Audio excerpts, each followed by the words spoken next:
This is 2nd Ezra 16 and 37. Behold, the plagues draw nigh and are not slack, as when a woman with child in the 9th month bringeth forth her son, with 2 or 3 hours of her birth great pains compass her womb, which pains when the child cometh forth they slack not a moment. Even so shall not the plagues be slack to come upon the earth, and the world shall mourn, and sorrow shall come upon it on every side. I'd like to start off by saying, Barak Atah Yahweh, Barak Atah Yahweh Shai, Kol V'Loim La Yahweh, Bahashem Yahweh Shai, Bahashem, B'chak Kodash. Double honors to the elders and apostles, a great millstone, who rule well. Blessings and salutations to the hopeful elect that scattered abroad, the Akim and the Akwat that's listening in. Yahweh Ratazah, Lord willing that the lesson is edified. It's the brother Shawab Amawan back at you with another lesson. You're going into the title, all right? Famine Incoming, all right? And I'm going to show you a video from Instagram, all right? And, you know, a great famine is about to come upon the land, all right? Because right now, you have the economic disaster coming upon us, right? Check this out. Supporters, if you're not worried now about the economy, now is so Trump supporters, if you're not worried now about the economy, now is the time to be worried. Nebraska, Tyson Foods, they're the largest meat producer in the country. They're closing their Nebraska beef processing plant because of Trump economics. Cattle costs have risen $2 billion because of Trump's tariffs, and it has resulted in a net loss of $425 million in 2025 to date for Tyson Foods. So they're closing their meat packing plant, and 3,200 employees in this small town with only 11,000 residents are losing their jobs. 3,200 employees, and I can guarantee a vast majority voted for this, and it doesn't end there.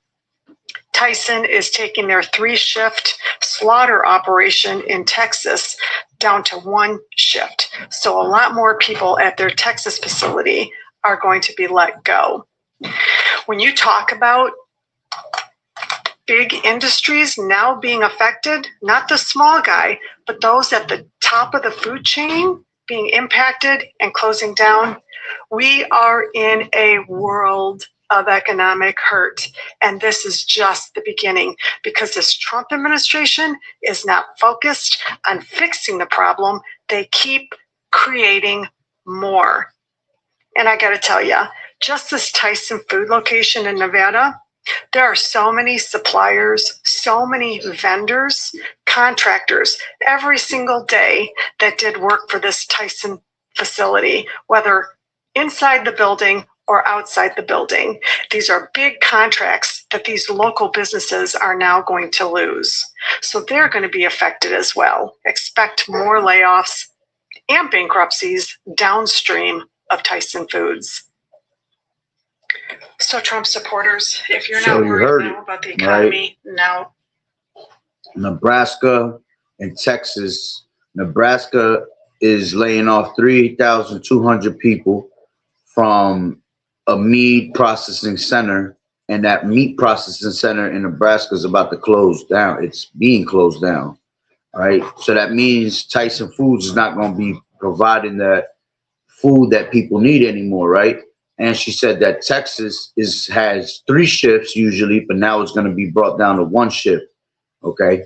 So that's showing you that a famine is going to come upon the land, man, all right? And she said this is just the beginning. All right. As a matter of fact, let's grab this as I'm in 2nd Ezra's already. This is 2nd Ezra's 16 and 17. Woe is me, who would deliver me in those days? The beginning of sorrows and great mournings, the beginning of famine and great death, the beginning of wars, and the power shall stand in fear. The beginning of evils, what shall I do when those evils shall come? All right. And that spiritual that she said is the beginning of things, because, hey, that's what we're in, the beginning of sorrows, man. Okay. We're in the beginning of famine. Great death is upon us. You see, we're in the beginning of these wars. All right. And everybody right now is standing in fear because, you know, America's on edge, man. Your cool Lord, your president, right? He has everybody like basically thinking, what's next? What's next to happen here in America? Okay. It says the beginning of evils. And that's what it ultimately comes down to. These elites ruling the world and bringing evil upon this place, man, because these devil's horns are truly setting in. You see, now you're starting to realize who your true enemy is. See, this is why these little hatters are being exposed throughout the world. Now the world's starting to realize who the devil that the Bible speaks of is. All right. You're starting to realize how these Edomites, man, they just cruel ass people, man. Okay. They're not a keeper at home. They could care less about their own people. They could care less about where they're at. They'll shit where they sleep. You know, that's how these devils are. That's how they move. Right. It says, behold, famine and plague, tribulation and anguish are sent as scourges for amendment. But for all these things, they shall not turn from their wickedness, nor be mindful, always be mindful of the scourges. Behold, victuals shall be so good cheap upon earth. All right. And victuals go into foods. Okay. Not only victuals could go into foods, it could go into a lot of necessities, things that we need in life. All right. But the main thing it speaks about is food. So food at one point is going to be cheap. Why? Because people ain't gonna have money to get it. All right. These jobs are closing down. You know, people don't have jobs, period. All right. The economy here, you know, people can't afford things. So these victuals become cheap, not necessarily because they want to sell it cheap, is because ain't nobody buying that shit. All right. Because hyperinflation is about to go skyrocket. So once hyperinflation goes up, what's going to happen is only these rich people are going to be able to buy things. Right. But these stores are not going to be able to have, you know, just waste product and lose out on money because they're already doing bad also. So what they have to do is they have to bring things that are on high inflation, have to bring it down to a lower price, you know, to make it affordable. And it's not going to be affordable for people because the economy is crashing. You see?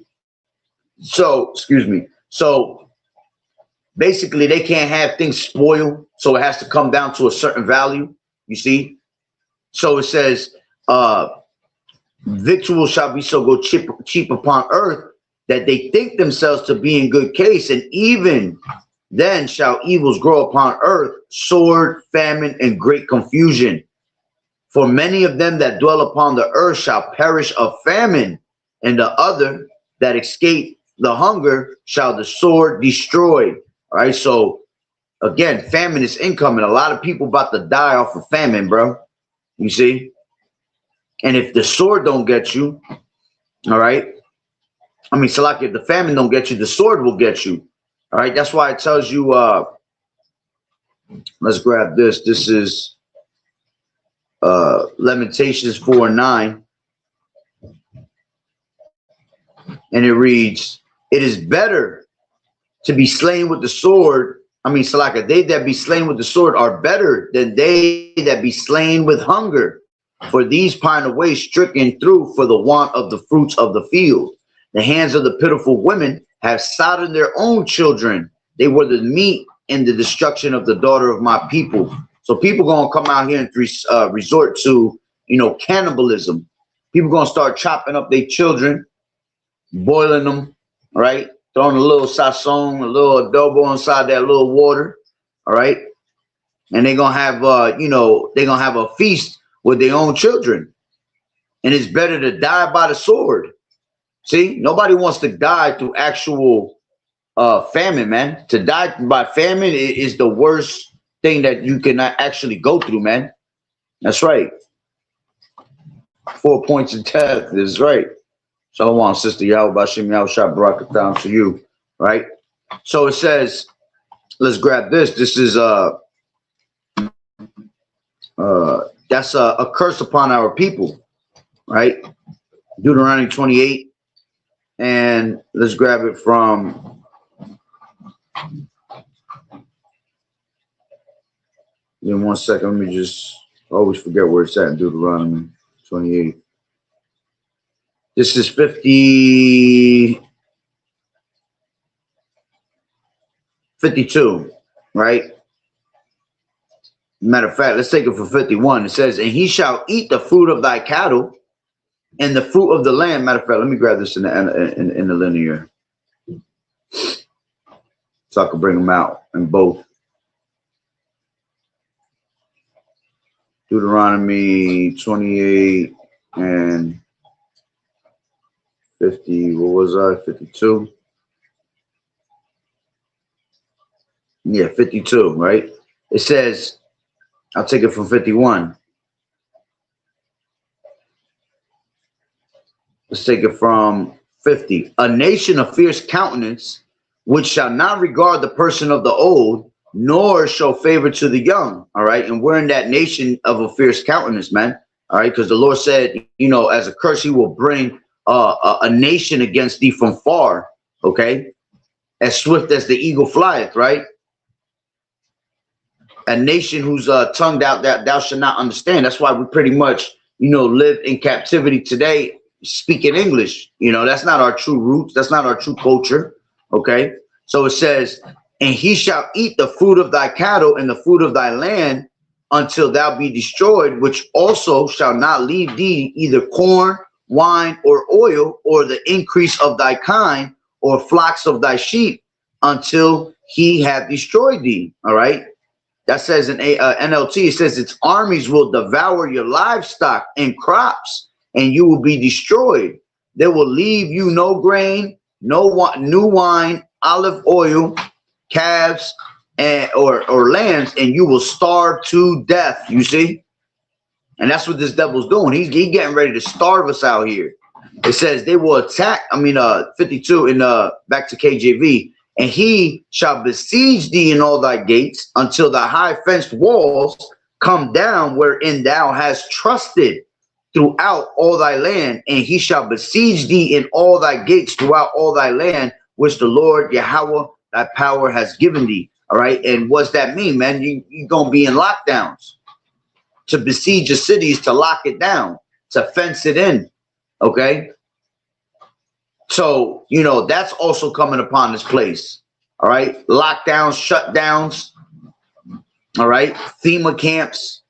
Right. It says, and thou shalt eat the fruit of thine own body, the flesh of thy sons and of thy daughters, which the Lord Yahweh thy power has given thee in the siege. You see, in the time of you know, in these FEMA camps. Okay. In the time of lockdowns. Okay. And in the straitness wherewith the enemies shall distress thee, so that the man that is tender among you and very delicate, his eye shall be evil toward his brother and toward the wife of his bosom and toward the remnant of his children, which he shall leave, right? It says, and he that will not give to any of them and he will not give to any of them the flesh of his children whom he shall eat. You see? Because he has nothing left him in the siege and in the straitness wherewith thine enemies shall distress thee in all thy gates. The tender and delicate woman among you, which will not venture to set the sole of her foot upon the ground for delicateness and tenderness, her eye shall be evil toward her husband of her bosom, and toward her son, and toward her daughter, and toward her young one that cometh out from between her feet, meaning her babies, and toward her children which she shall bear, for she shall eat them for the want of all things secretly in the siege and straitness wherewith thine enemy shall distress thee in thy gates. You see, so this is what the famine is going to bring upon us, man. You know, daddy gonna be eating his children, mama gonna be eating her children, you know, secretly in the siege. All right. And this is all prophecy. All right. It tells you that in Baruch. Let me grab that real quick. Baruch 2 and 3, and it reads, I'll take it from 1.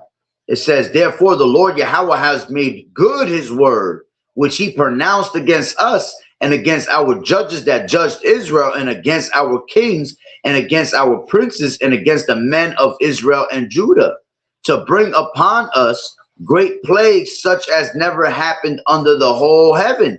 It is come to pass in Jerusalem, according to the things that were written in the law of Moses, that a man should eat the flesh of his own son and the flesh of his own daughter. You see? So that's a plague that's coming upon our people, man. That's why I read at the beginning, the plagues are not slack.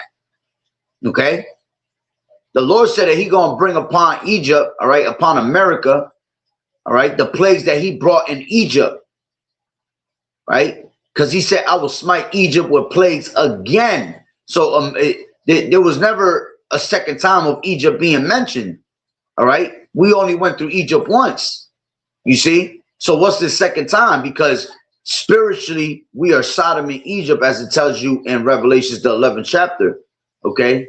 So we're considered as Egypt spiritually, because we're still in captivity. So the plagues, all right, as the scriptures tell you in Ecclesiastes 1 and 9, the thing that was is the thing that shall be, all right? And there's no new thing under the sun, roughly paraphrasing it, right?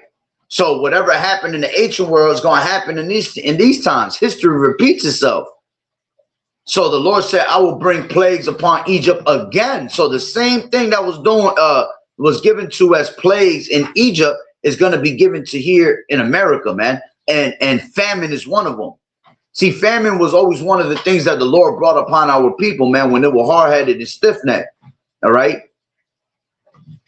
And he about to bring it upon us in a great manner, in a way we have never seen, all right? Worse than any other time that we've ever seen, that we've ever experienced, than any other captivity, you see? Yeah, that's a scary way to die, bro. Shalom, YAHAWAH'S. That's a scary thing. That's a scary ass way to die, bro. It's by famine. That you talk about your stomach eating your stomach, bro. You know, you dying from the inside out. You know, and the crazy part is that when you have no water is the worst, because see, at least if you don't eat, you can survive for weeks, you know, a month, because you have water. So it's really not so much starvation that kills you, it's the dehydration that kills you. So once you have no water, that's where you start hallucinating, you know. That's why these people going to end up eating their children, because there's going to be no water. They're going to take away your water source. They're going to take away your water source first. You see? Because that would be the smart thing to do. Take away the water, all right, and put them in the bad predicament to starve. And like I said, with water, at least you can hold off. You could drink water for a month. Hey, Yahawashi fasted for 30 days and 40 days and 40 nights. Okay, so go figure. That means that you can actually, you know, conquer that. And I believe he did a dry fast anyway. But still, you know, if you have water, you're good. The moment that water's gone, that's it. Then you're done for, right? So this is Isaiah. Let me grab this real quick. This is Isaiah 3 and 1, and I'll read it. I'll read it from here. It says, "For behold, the Lord Yahweh, the Lord of hosts, Yahweh Bashim Yahawashi, does take away from Jerusalem and from Judah the staff and the stay and the staff, the whole stay of bread and the whole stay of water." You see, bread and water is going to be taken from you, man. See, that's why there shall be no pity upon his neighbor in those last days, man, because of the great tribulation. Let's grab that. This is 2nd Ezra 15 and 15 and 19. A man shall have no pity. Let's grab from 18. For because of their pride, the cities shall be troubled. Yeah, because many great miseries shall be given to them, right? That in the latter times walked in great pride. So these are the great miseries that's coming upon this place. For there shall be for because of their pride, the cities shall be troubled, the houses shall be destroyed, and men shall be afraid. A man shall have no pity upon his neighbor, but shall destroy their houses with the sword and spoil their goods, because the lack of bread, you see, and for great tribulation. Okay, so people going to turn against each other just because it's going to be starving out here. Survival of the fittest. All right. And as I always say, all right, the lack of bread, if you want to look at it in a spiritual sense, you lack YAHAWAH'S, because YAHAWAH'S is the true bread of life. Because what did the Lord say, right? Let's grab this. This is let's grab John real quick. This is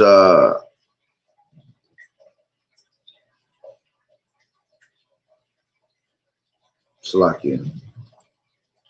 This is John what did I want? 6 and 35. And it reads,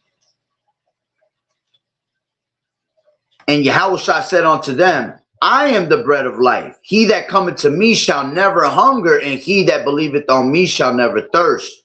You see? So you have to understand that our fathers did eat manna in the wilderness, but the Lord said, your fathers are dead. Because see, they were trying to satisfy themselves physically, you know, and they tempted the Lord. Here it was, the Lord gave them water, gave them quails to eat, you know. He gave them everything they needed, and they yet still tempted the Heavenly Father. All right. So Yahweh B'Shem YAHAWAH is the true bread of life. Okay. As a matter of fact, let me see. It says I'm in the same chapter. Let's grab it from 48. I am the bread of life. Your fathers did eat manna in the wilderness and are dead. This is the bread which cometh down from heaven, that a man may eat thereof and not die. That's spiritual manna. So you want the spiritual manna, which is this word, because that's what's going to keep you satisfied.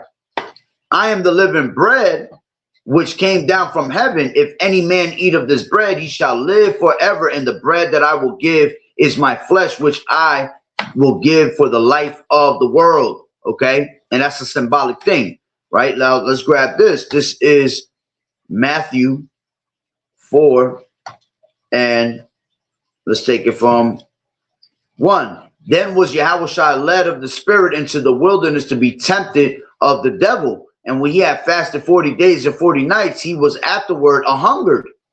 And when the tempter came to him, he said, if thou be the son of Yahweh, command that these stones be made bread. But he answered and said, it is written, man shall not live by bread alone, but by every word that proceedeth out of the mouth of Yahweh. You see? So having this knowledge, wisdom, and understanding is what's going to be the stability of thy times, man. All right? If you have this knowledge, wisdom, and understanding, you're not going to be starving, man, because you understand that everything is of the Heavenly Father. You understand, all right, that the Lord is going to provide at the end of the day, right? Let's grab that real quick. This is, what's that, Matthew 66? I believe it is. 1 second. Matthew 66, Salakia. Isaiah. You know what? Let me just grab it like this.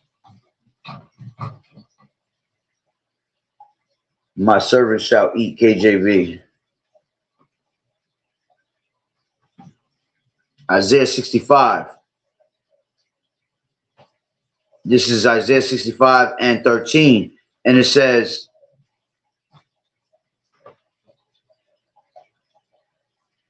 let's take it from 12. Therefore will I number you to the sword, and ye shall all bow down to the slaughter, because when I called, ye did not answer. When I spake, ye did not hear, but did evil before mine eyes, and did choose that wherein I delighted not. Therefore, thus saith the Lord Yahweh, behold, my servant shall eat, but ye shall be hungry. Behold, my servant shall drink, but ye shall be thirsty. Behold, my servant shall rejoice, but ye shall be ashamed. Behold, my servant shall sing for joy of heart, but ye shall cry for sorrow of heart, and shall howl for vexation of spirit. So we're not worried about it at the end of the day. We know that somehow, some way, the Lord is going to provide for us. We're going to be able to eat in those last days, man. Okay? As a matter of fact, all these people heaping up treasures, all these people with their bunkers, you know, these doomsday preppers that they all, you know, gathering up all this food. See, it's going to be for people like us, man. It's going to be for the elect.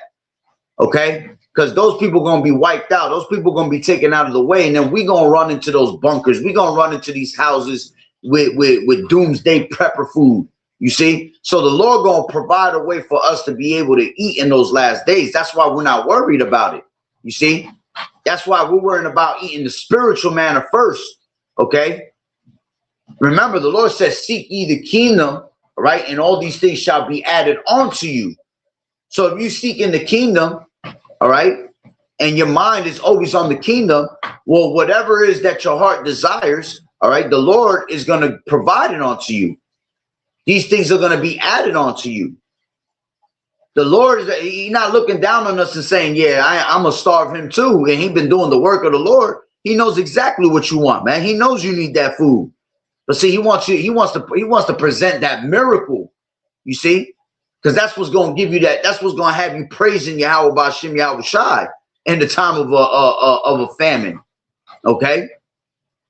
So let's grab, I had a certain precept, man. It was just in my head and it went away. Let's grab this though. This is 2 Kings 6:25. All right, this is what's coming here to America.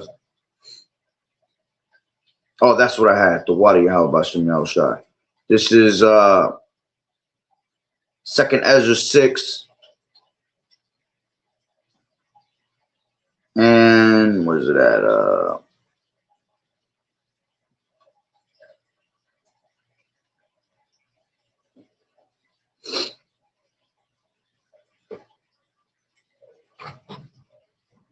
This is 22. Oh man, my bad. Hold on. I feel like a sneeze is coming. This is 20. Yeah, let's take it from 22.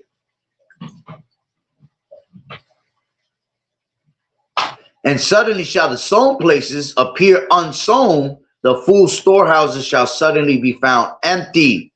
And the trumpet shall give a sound, which when every man heareth, they shall be suddenly afraid. And at that time shall friends fight one against another like enemies, and the earth shall stand in fear with those that dwell therein. The springs of the fountains shall stand still, and in 3 hours they shall not run. All right. Whosoever remaineth from all these that I have told thee shall escape and see my salvation and the end of your world. Okay. So at the end of the day, these places that you once seen, you know, packed with food, your Walmarts. All right. Well, I don't know where you brothers is at in, you know, different states and all that, or you sisters, but, you know, out here in Jersey, we got Walmarts, ShopRites, Targets. Okay. All those places are going to be unsown suddenly. There ain't going to be no food, nothing on the shelves no more. Because when all hell breaks loose, these places are going to be looted. These places are going to be, you know, destroyed because people are going to be in their ignorance. All right. So they're going to be stealing, you know, looting. All right. And then these martial law troops are going to be brought into place. And those places, that's why eventually those places are going to be turned into, you know, basically FEMA camps, FEMA camp holders, you know, a place for you to get the MOTB, the RFID. You see, these places that are like stadiums, they're going to be turned into FEMA camps and FEMA detainment centers. All right. Places where you can get your RFID. Okay. And as a matter of fact, now that I see, I'm saying that there was, damn, where did I see that? They now starting to have these free food drives, I guess you want to say, you know, where you could go and get free food from particular places, you see, and there be lines wrapped around the corner. Okay. People going to try to flee to these, what do you call it? These open door food banks, and those food banks are not going to be able to, you know, withstand. Why? Because eventually their food gonna run out. You see? So the Lord gonna bring a great famine upon this place, man, whether people like it or not. All right. And it's because of their destruction. It's for their own good, you know, for their own wickedness that they wanted to, you know, abide in. So the Lord, that's what he does. He brings famine upon these places, man. All right. And we are the trumpet that's giving the sound, the warning. All right. Telling you what's about to come. And you're supposed to fear these things. But see, with all the scourges happening, they're still not going to turn from their wickedness. They're going to still continue to do what they do. All right. So let's grab, going back to what I was saying before. This is 2 Kings 6:25. All right. And this is why eventually, let me grab this first. All right. Everybody going to give up their bodies, because see, that's a way that Esau, all right, is going to have you bow down to his system by starving you and thirsting you.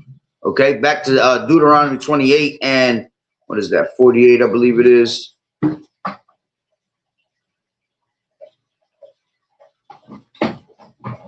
Yeah, this is 47. Because thou serve not the Lord Yahweh thy power with joyfulness and with gladness of heart for the abundance of all things. Therefore, see, look, let's listen to that again. It says, and I'm gonna grab that from the NLT. If you do not serve the Lord Yahweh your power with joy and enthusiasm for the abundant benefits you have received. See, when you worship the Lord, you will have the abundance of things, man. But see, because these people didn't fall in that category of hearkening onto the Lord, see, they're not going to have the abundance of all things. So they're going to have to go to who? They're going to have to go and pray to the gods which they have called, right? And depended on in the time of the tribulation. They're going to have to go cry unto them. And it says right here, if you do not serve the Lord Yahweh your power with joy and enthusiasm for the abundant benefits you have received, you will serve your enemies, whom the Lord will send against you. You will be left hungry, thirsty, naked, and lacking in everything. The Lord Yahweh will put an iron yoke on your neck, oppressing you harshly until he has destroyed you. You see? So you're going to go to the oppressor for the want of all things, and nakedness, all right, and hunger and thirst. You see? Why? Because you didn't go after the abundance of the Lord. See, the Lord's going to give you what you need, man. But see, you rather put your trust in the shadow of Egypt, and that's going to be your shame and your confusion in these last days, man. Because this devil has an agenda of depopulating your ass. You see? And this is going to be one of them. See, this is how you know he reads scriptures, because he knows that the Lord always brought famine upon us when we were going off. So he going to bring that famine upon you. And it's ultimately of the Lord, using him to do it. You see? So let's go back to, I wanted to grab Genesis real quick and 47, because these people going to give up their bodies, man. All right. Just like in the time of Pharaoh, all right, when there was a famine in the land and he had Joseph running things, right? People were going to Joseph for a bartering system because they had no more food, you see, which I'm going to read now. This is 13, right? It says, and there was no bread in all the land, for the famine was very sore, so that the land of Egypt and all the land of Canaan fainted by the reason of famine. And Joseph gathered up all the money that was found in the land of Egypt and in the land of Canaan for the corn which they bought. And Joseph brought the money into Pharaoh's house. And when money failed in the land of Egypt, and that's what's coming here today. See, it's a spiritual thing that is saying that when the money failed in the land of Egypt, because the money is going to fail here in this place that's spiritually called Sodom and Egypt. Okay. And in the land of Canaan, all the Egyptians came unto Joseph and said, give us bread, for why should we die in thy presence? For the money failed. And that's exactly how the people is going in these last days. They're going to come up to Esau. Well, the money has failed. Give us some bread. Give us some water. Well, all you got to do is bow down to the system. All you got to do is take this MOTB and I'll give you your food. You see? Total control over you, man. Right?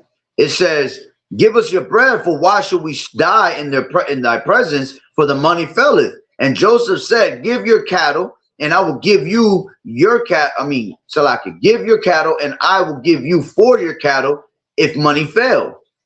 And they brought their cattle unto Joseph, and Joseph gave them bread in exchange for horses, and for the flocks, and for the cattle of herds, and for the asses. and he fed them with bread for all their cattle for that year. So that was a bartering system. That's what's going to happen in these last days today. Okay. And you realize how it said only for a year. So see, this is why it's good for you to suffer with the children of the Lord than to have pleasures of sin for a season. You see? Because see, these people going to have pleasures of sin for a season. So these people going to do anything in their mind, right? Whatever they have to do, even if it means wickedness, just to have pleasure that's only going to last temporarily once again. Because right after that, the Lord going to still destroy this place, man. You see? It says, and when the year was ended, they came unto him the second year and said unto him, we will not hide it from my Lord, how that our money is spent. My Lord also has our herds of cattle. There is not aught left in the sight of my Lord, but our bodies and our land, you see? And that's how they're going to come with that mentality in these last days, man. Well, here, man, take my body. Here, take my right hand. Take my forehead. Give me the neural link. Give me this RFID. Okay? Take whatever you want from me. Okay? All because you starving. Because you don't have faith. Because you didn't have the understanding, the knowledge, wisdom, and understanding that was what? The stability of thy times. Because if you did, you would know that man should not live by bread alone, but by every word that proceedeth out of the mouth of Yahweh. All right? So these precepts is your food, man. These precepts, this knowledge, wisdom, and understanding is your true, true honey. Okay? It's your true manna to feed you. Right? So now let's go back to 2 Kings, and I'll start closing it out. 2 Kings 6:25. And it reads, and there was a great famine in Samaria. All right. And this is when the northern kingdom was going through it. Right. And behold, they besieged it, locked it down until an ass's head was sold for 4 score pieces of silver, and the 4th part of a cab of dove's dung for 5 pieces of silver. So now it got to the point it was so bad that they were selling abominated foods, man, that are not part of the dietary laws. You know, eating donkeys' heads. Donkeys' heads. Okay, eating bird shit. Okay, that's how bad it was in that famine. Then they had hyperinflation on top of that with it, right? It says, as the king of Israel was passing by upon the wall, there cried a woman unto him, saying, help, my lord, O king. And he said, if the Lord Yahweh does not help thee, when shall I help thee? Out of the barn floor or out of the winepress? And the king said unto her, what aileth thee? And she answered and said, this woman said unto me, give thy son that we may eat him today, and we will eat my son tomorrow. So we boiled my son and did eat him. And I said unto her on the next day, give thy son that we may eat him. And she had hid her son. Played her out. All right. Because she wanted to eat him secretly. See, going back to what we just read at what? Deuteronomy the 28th chapter. She will secretly eat her children in the siege. You see?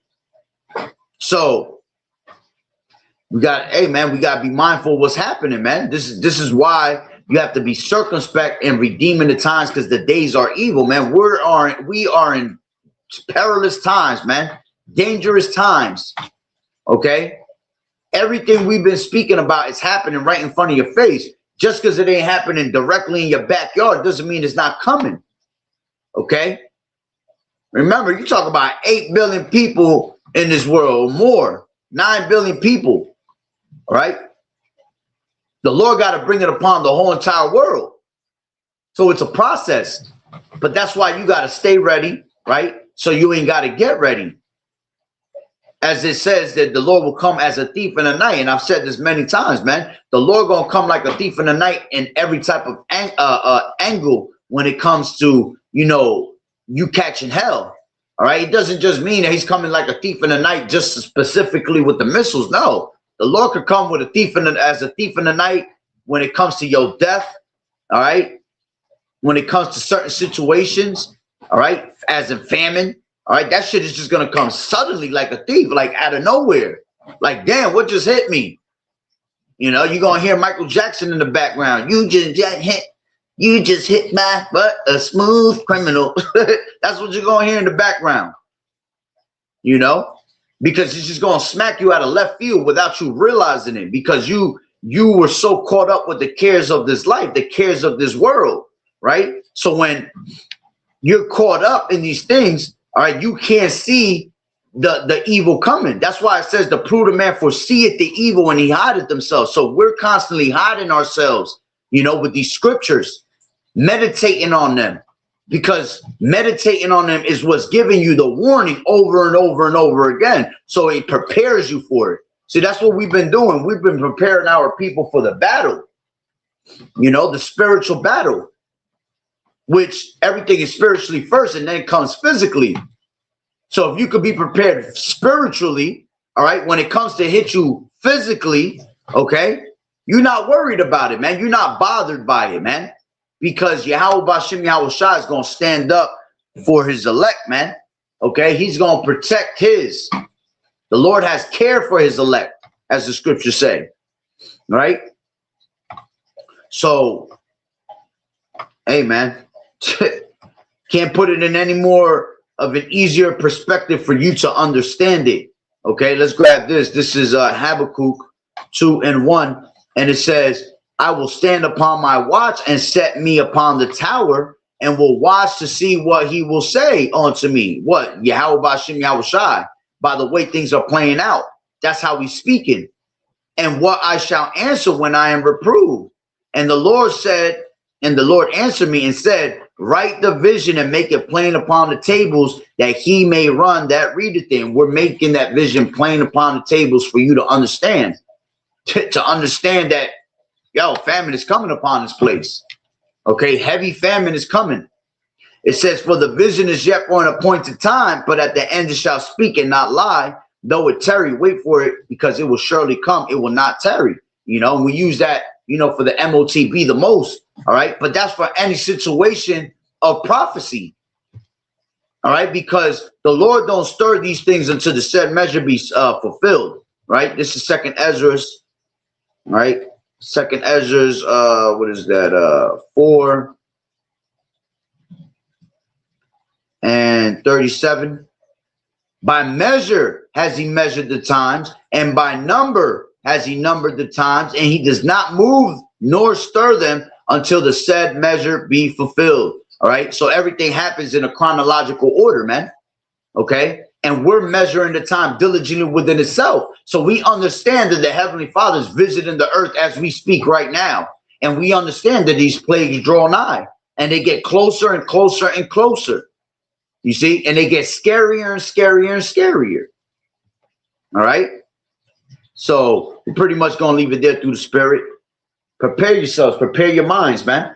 So with that being said, Barakatah Yahawah, Barakatah Yahawashi, Call Haloyam La Yahawah, Bahashem, Yahawashi, Bahashem, Barak Kodash. Double honors to the elders and apostles of Great Millstone who grew well. Blessings and salutations to the hopeful elect that scattered abroad, the Akim and the Akwat that was listening in. Yahweh Ratazah, Lord willing that the lesson was edifying. To the next one, Shalom. Keep fighting the good fight of faith, enduring as good soldiers of Yahawashi. You sisters continue to learn the silence, watching the true men of the Lord, and continually throwing up them prayers, all right, that we stay protected at all times, and that, you know, a Bible ball soon, that the Lord brings destruction upon this place, man, because it's right around the corner, all right, and we could see it, we could taste it, we could smell it, we could see it, all right, and all we could do is prepare for it mentally and spiritually, you know, that the Lord have mercy upon us. So I'll leave it at that. Shalom.